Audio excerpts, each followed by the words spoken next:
Jeff Murdoch. Well, good morning. Thank you for coming out. I'm actually going to talk about emergency notification. My role here is the emergency preparedness manager, so I don't deal with the day-to-day house fires and traffic accidents. I deal with all the big stuff: earthquakes, pandemics, wildland fires, rainstorms, all those really nasty big things. So I'm also responsible for the Emergency Operations Center, which is also upstairs on the third floor, and also training the city staff on how to work in the Emergency Operations Center. They're not public safety type folks. There's city managers, city attorneys, directors of park and rec. So those guys don't really do a lot of the public safety. So it's my job to get them trained up and keep them sharp when it comes time for an emergency, such as an earthquake or something like that. So part of my job is also notifying the public when there's an evacuation or some other event that we need the public to take some type of action. So we'll talk about those. So I'm going to start with trying to motivate you about why you want to take some action. Based upon how the 2005 year started, it's been very busy for us. We had 3 weeks of Santa Ana winds, dried my sinuses out, got an infection, snored, got my wife up all night. But it is the driest it has ever been in recorded history. So I don't know if you guys know, our water year starts October 1st. That's when we start recording how much water we're getting every year. And as you can see here, February 10th, it was still the driest that we'd ever had. Now, that also means that we're also in drought. We're now in extreme drought. This is what it was back up to February 10th, and you can see that Southern California was getting less than 25% of the rain they need. Fortunately, Northern California's been doing okay, so the snowpack, we're hoping, well, it was in December, it was over 100%, and then I don't know what it's at now that we've gotten to the drought. But having said that, excuse me, I'm trying to use a mouse rather than here.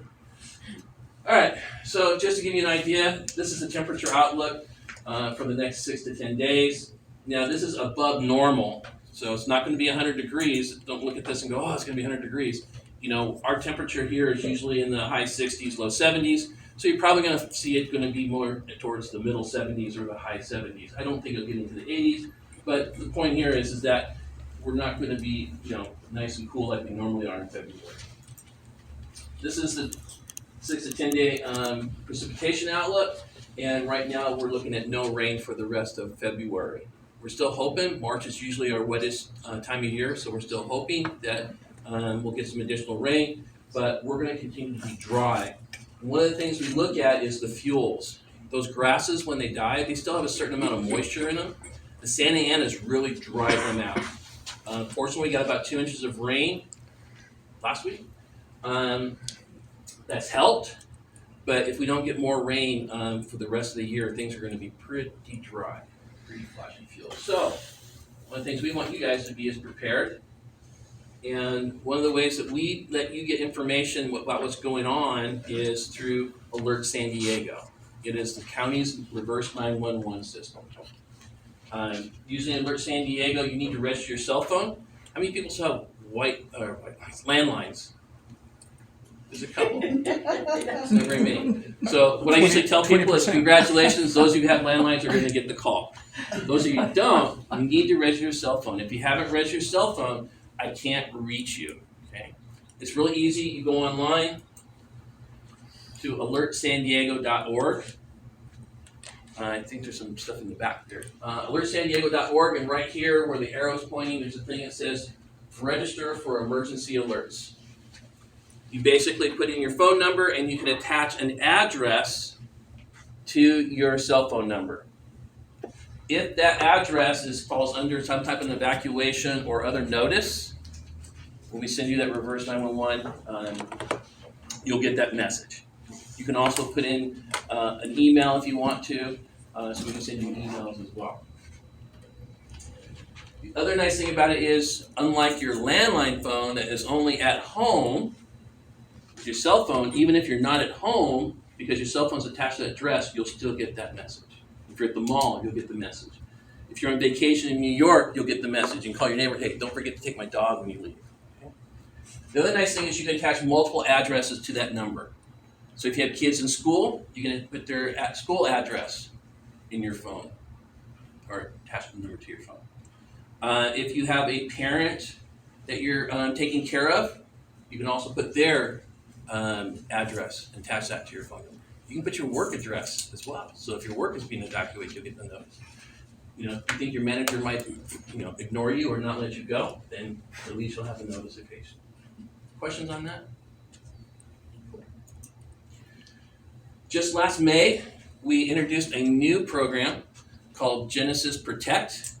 I know there's a disaster awareness apps. It comes in two forms. One form is you can actually go online and see it. The other one is it comes as an app. What's nice about, there's a lot of things nice about Genesis Protect.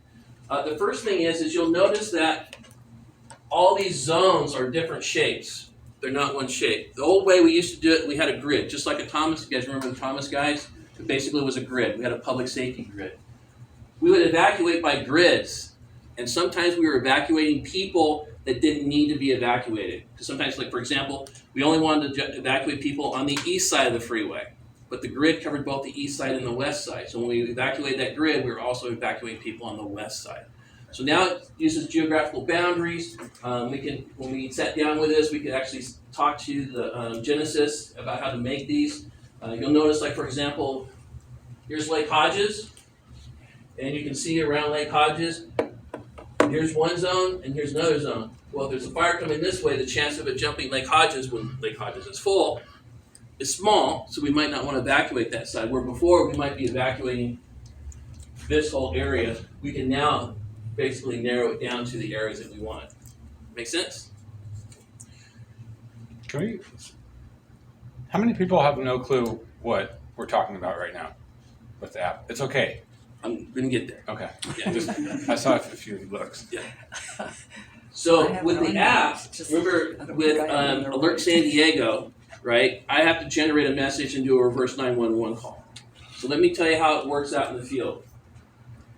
Fire's out in the field, battalion chief or the incident commander's out in the field, and he's looking at the fire and he's looking at the wind and how it's moving and what the fuels are, and he says, we need to evacuate this area.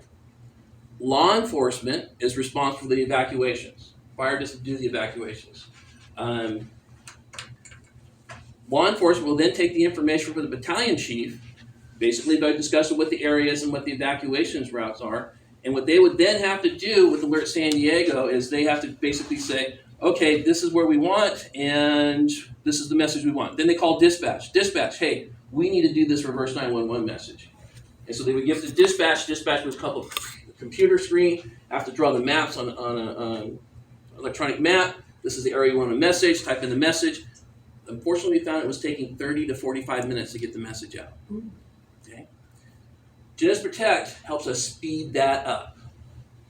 So now what happens is, they actually have this out in the field, or even if they call dispatch, they can basically in the field select all the different zones, type in the message, and when they hit publish, that message goes straight to your phone right away. Okay, so as soon as we decided what it is, you're getting that information. We usually only use this for fire. We use Alert San Diego for other things. So you still want to have both. So don't pick one over the other. You still want to have both. But this one is nice because you actually have it like a push notification, like some of your other apps where you get that information right away. The other advantage to this is that you can always go online or bring up the app and see whether or not the status of your zone has changed. Before with Alert San Diego, I have to generate a message to let you know that the status has changed. When we change the status in the field, you get that notification. Okay? You can even, if you don't have your phone or the cell phone, you can always go online and you can bring up that same information. Yeah. Just a question. It's more technology. Is it connected to a satellite? Is that the reason for the speed on the signal? No, it simply has to do with it has to do with the internet. So basically, through the cellular network, we send out to the internet the information. From the internet, it goes to your cell phone, and your cell phone gets that information. So it's hitting the towers and then. Correct. I have a question. Yeah. Are those zones different from the watch duty zones? The Watch Duty has adopted these zones. Okay. So you'll see these zones in Watch Duty So as the well. same. I haven't figured out how to figure out what zone we're in. So we're going to do that in just a little bit because we're going to do an exercise. Basically, you type in your address, and it should take you to your zone. A lot of times if you're on your phone and when you first bring it up, it will show you where you are and then say, is this your zone? And you can pick that. So you'll get, even if you're in a different zone and you haven't registered for that zone, it's supposed to notify you that the zone you're in is currently under some type of evacuation. Okay. You can get a number of different types of evacuation notifications. You can get an evacuation order, which basically means you're in imminent danger. Please evacuate now. You can get an evacuation warning, which says, hey, you're not threatened at the moment, but you could be threatened soon, so now's a good time to start packing up and get ready to leave. And we really ask you that it's time to get up and start moving. I usually tell people, if you're not threatened and you're like, well, maybe it's not that big a deal. Go to have a nice dinner, do something, go to the mall, whatever. I've never been evacuated, came close a couple of times. My wife and I bought our first house in Corona. We'd only had it 6 months, and it was up against the Cleveland National Forest. And she calls me, I'm in Newport, she's in Anaheim, and she says, there's a fire near our house. What are we gonna do? Of course, she's nervous because it's our first house. And I said, we're gonna go out to dinner. She goes, what? I said, there's no way we can get there. I don't know if you guys know the 91 freeway. There's a fire in the canyon. There's no way you're going to get there, right? Plus, we're going to try and reach there. We don't even know we can do anything. So now we're panicking and we're hot. I said, we're going to go out to dinner. When dinner's over, hopefully the fire's out, the freeway's moving. We'll go home. If our house is there, great. We had a really nice dinner. If our house isn't there, we had our last really nice dinner for a while.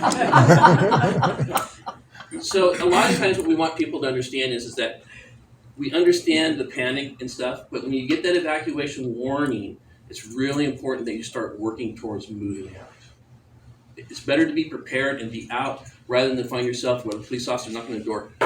Fire is right there. You need to go right now. Okay. So when you get that evacuation warning, please be active, proactive. You can also get a shelter in place.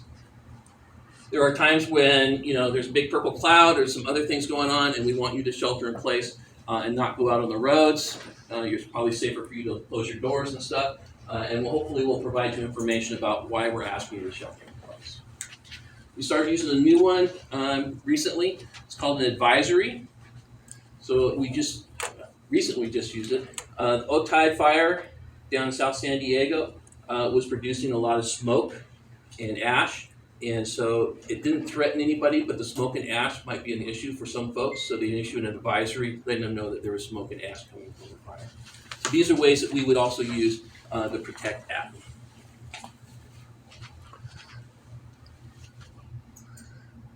Someday I'll learn how to use this thing.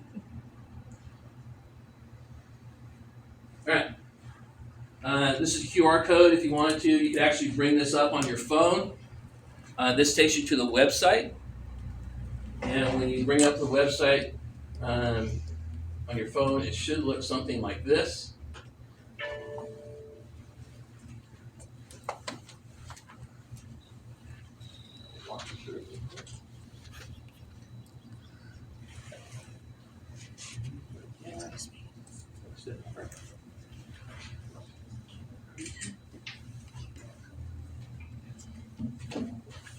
So you should get it.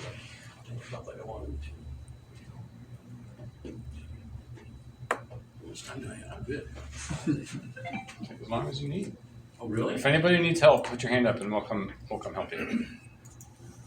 As best we can. Thank you, Rex. You doing okay? Move any faster.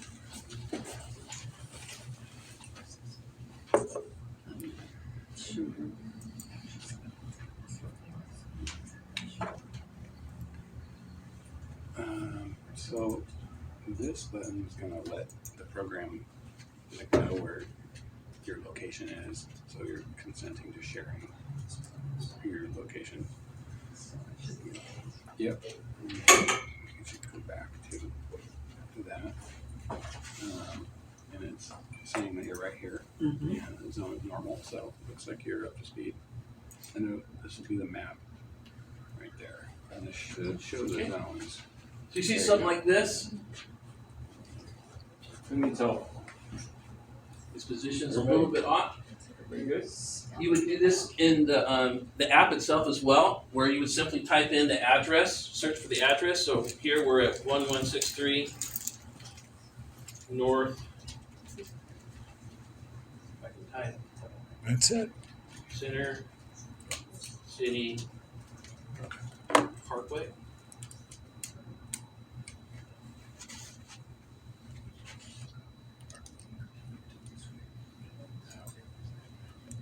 Okay, so there we are. And what we see right now is our status is normal, so there's no evacuation notifications on it. And then you can also set it up so that you get critical notifications by downloading the app to your phone. It'll be the same way. You'll basically say, these are the zones that I want. So you could also put not only your home zone, but you can also put your work zone, you can put your kid's school zone, just like we could do for the Alert San Diego app. Okay. I will tell you that I personally feel that it works best on Android phones, works better than it does on Apple phones, but it still works on the Apple phones as well. And later on, if you need to download the app, I believe we have the Protect app QR code over there on the wall, on the board. I have a question. Mhm. I'm looking at on my phone, and I don't see the place to add. It shows me where I enter now, but where do I add my address? Search an address. After I search it. Yep.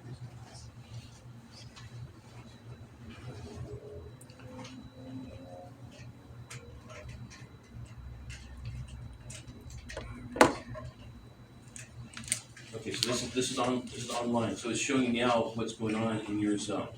Okay, so everything's normal in your zone. When you download the app to your phone, Oh, that's just what I see now. okay, Okay. so when you download the app to your phone, there you go. All right. And then you go to add, it says my saved locations, add new. Actually, it looks like you Well, already have I'm it, in. so you already I have it. was, I don't know where I Yeah. was. Okay, Okay, thanks. you're all set. Any questions?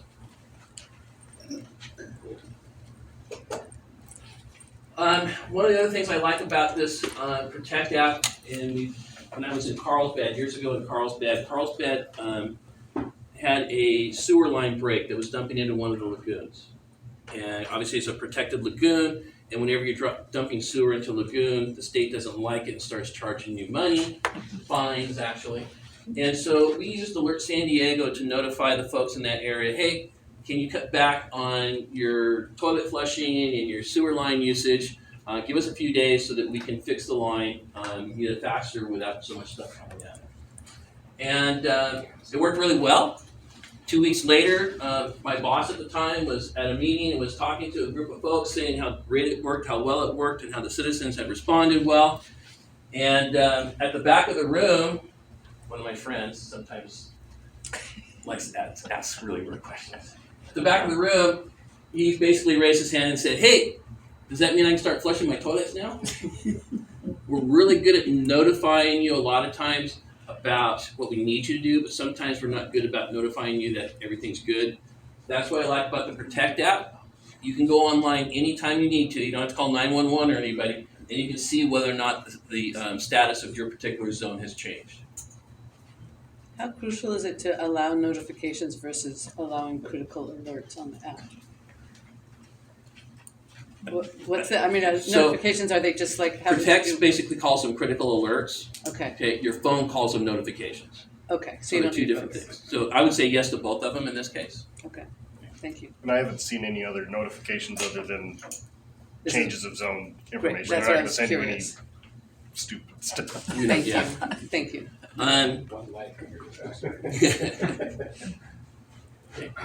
So let's talk about some other ways for you to get information.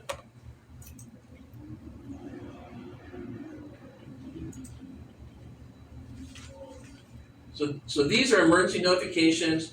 Other types of notifications, there's the San Diego Emergency app. You can download, again, there's a QR code in the back. This has some good information in it. It's a little bit behind because they're basing all their information, all the information I just told you, the information that we're pushing out, that's where they're getting theirs. But what I like especially about this app is this emergency button right here. You notice it also has shelters on it. if we evacuate folks, we usually try and have a temporary evacuation point or a shelter set up for those folks. They need someplace to go. And during the Cocos Fire, the 2014 Cocos Fires, I get to remember that, fire was coming into Escondido, and we had to start evacuating folks. The evacuation point was the San Marcos High School. A lot of our Escondido residents had no idea where the San Marcos High School was. What's nice about this is that all the shelters that are open will be on this app. And then you can select the shelter, and then you can get routing from your phone on how to get to that shelter.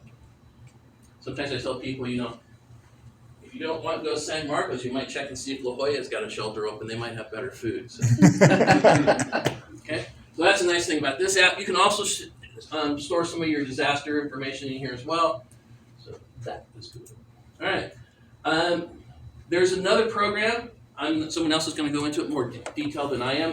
It's called Watch Duty.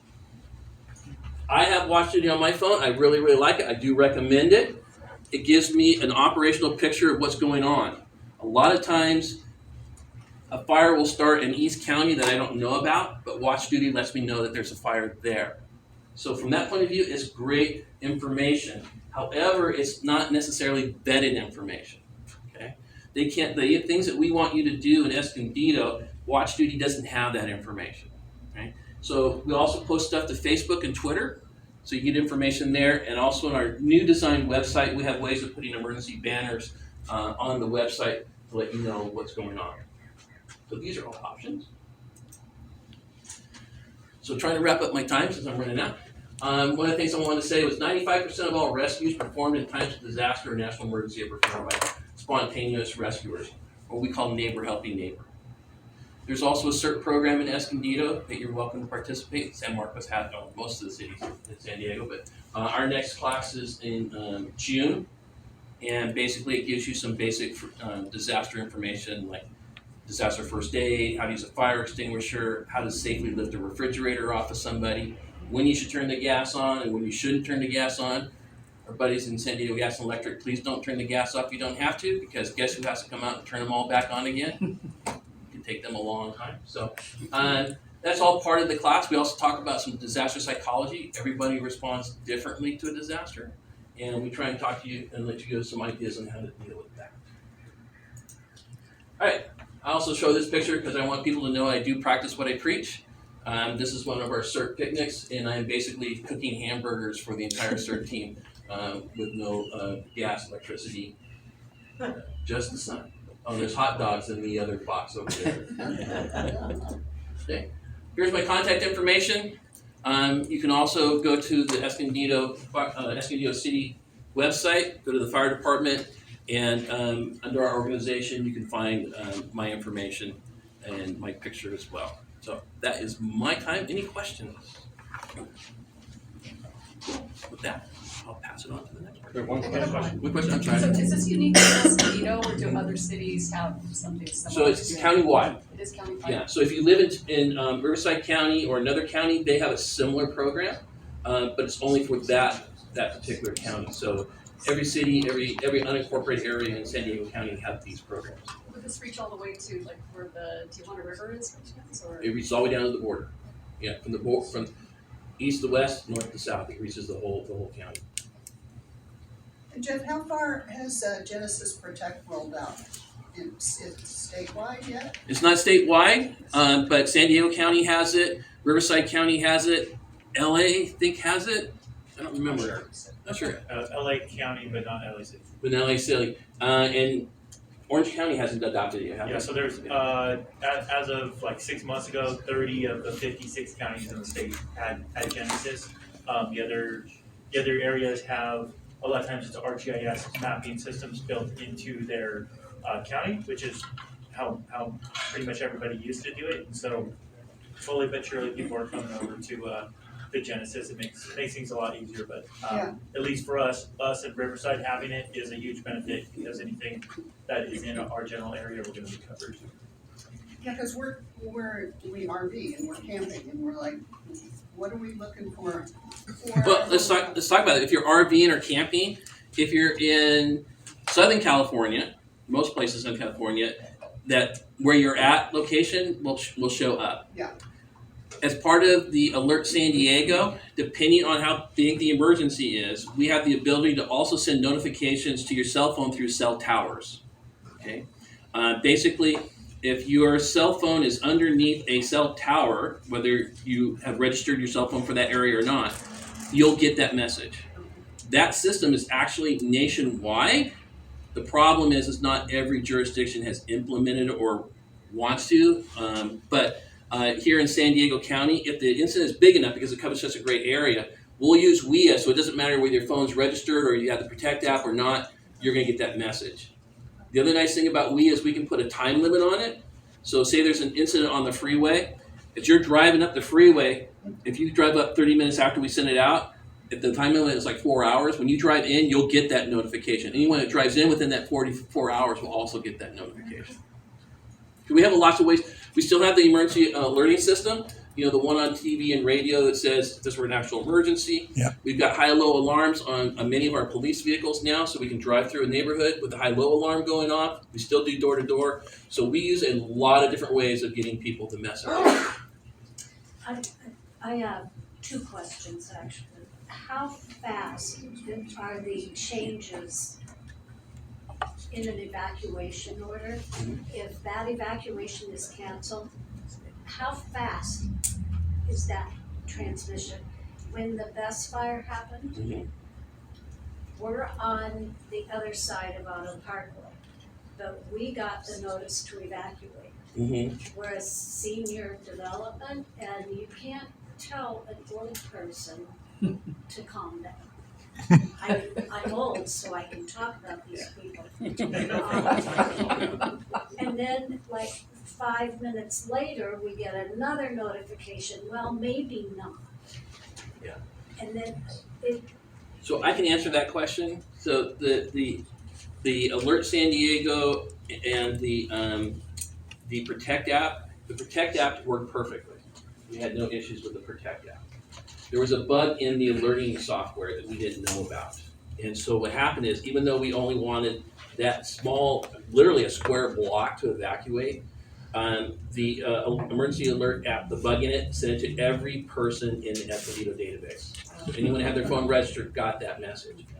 The second message that came out was, hey, we don't, this really, you don't have to evacuate unless you're in this area. There was a map attached to it, so that we tried to correct that particular thing.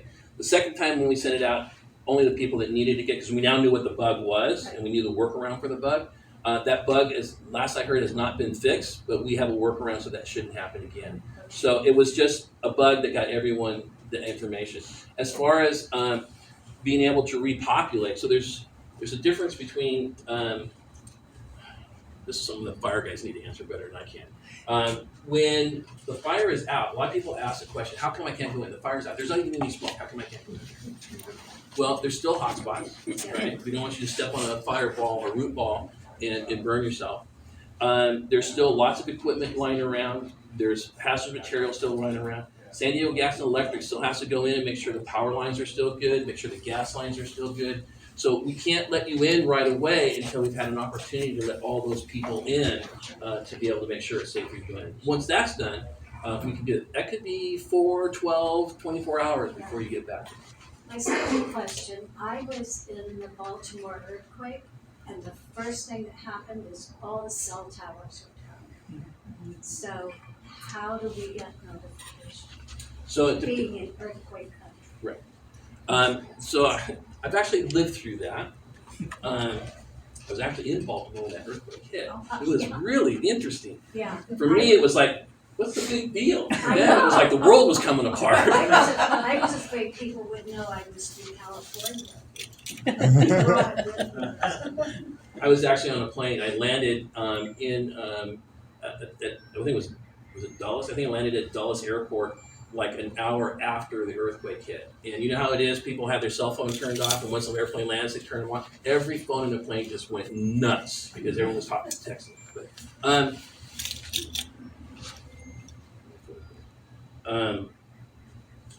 during the 2011 blackout, we had that same problem, right? Depending on who your carrier was, your phones went off immediately. Some carriers, the phones lasted for about 4 hours before they went off. Where I was, there was battery backup for the cell tower, so I had cellular service through the entire event, so that wasn't an issue. We wish that you would we hope that you would go to have an AM radio. I always recommend that people have an AM radio, transistor radio. I know everyone doesn't have one now because now they do Spotify or Pandora, whatever on their phone. You still want to have one of those little transistor radios. And the reason is that AM 600 is the designated disaster radio station for San Diego County. And we'll be putting information out through that if for some reason all communications, all cell phones and stuff are down. So get yourself a radio. I know that there's talk about taking them out of cars. I know that during that blackout, people were in their cars listening to their AM radio in their car because that was the only radio they had. So that's really the best way. If it's an urgent, we need you to evacuate, we'll be sending police officers door to door to tell you that you need to go. During the Poinsettia fire in 2014 in Carlsbad, the fire was moving so fast, it started literally in the middle of town. We have video, we can actually see where the fire started. We couldn't, messaging, even the Protect app, we wouldn't be able to get the message out fast enough because the fire was moving so fast. The battalion chief had to move his command post 3 times because the fire just kept overtaking the command post. So that was literally door to door, us going and grabbing people out of their homes. You know, whatever you have on, you're leaving now. And so sometimes it's just door to door. We'll do the best to get the message. Quick question, the difference between Genesis and Watch Duty, I might be a fire person thing, are they Sure. similar? Are they the same? I mean, Totally different. Totally different, but Totally they have the different. same information. We'll go over that. He'll Okay. go over Yeah. Washington. So let me just say now, Protect app is public safety. It's a tool for public safety to reach out to you. Okay. Watch app is an information tool. And so he'll explain how that all works.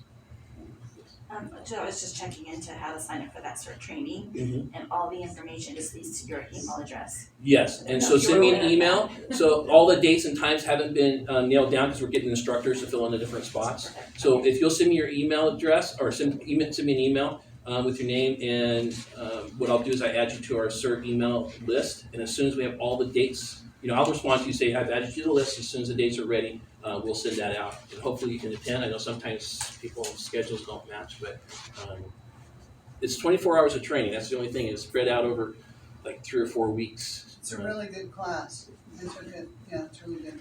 A lot of good stuff in there. There's an endorsement. Yeah. I want to thank Jeff Murdoch for coming here today. One thing I did want to mention, I'm sorry, let's just take another minute. We should have a disaster plan. We have a number of different types of disaster plans. I know people say have a disaster plan and go, how do I do one? They say, well, you go online and find all this information. These are fill in the blanks. This one here is a personal disaster plan. It comes in English and Spanish. If you want a Spanish one, let me know. I'll go up and get a Spanish one. I'm sorry? See, hi. If you want one in Japanese, hi. There are 12 different languages. If you want an electronic version, if you go to the Alert San Diego, the website I showed you a minute ago, they have these in 12 different languages. So that one. This one is for those people who may need assistance, elderly, people that may not be as ambulatory. So this is a good one. The print's much larger, and it's more focused to those types of folks. There's one more thing I wanted to say. And I forgot what it was, but I'm sure we'll have time later today to do it. So anyway, I remember what it was. So these are 2 that you can get if you are sight impaired or have someone who is sight impaired. I have them in Braille also. Wow. So just let me know and I can get you a Braille one. So as I tell people, there's really no reason for you not to have a disaster plan. And I'll do it for you. Thank you. Thank you very much.